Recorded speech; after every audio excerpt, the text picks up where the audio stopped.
Hey there! Today, we're diving into the fascinating world of emotion detection using a CNN model. So let's dive in. Emotion detection is a captivating field where technology meets human expression.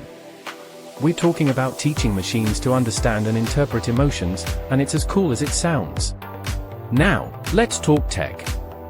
The backbone of our emotion detection magic is a convolutional neural network, or CNN.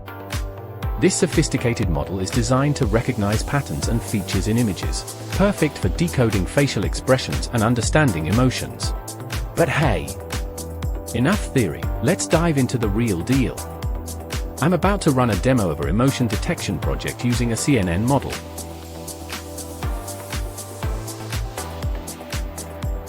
It's amazing to see how technology can bridge the gap between the digital and emotional worlds.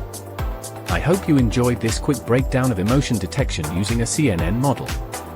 If you're curious about the world of deep learning, don't forget to follow for more videos exploring the exciting possibilities.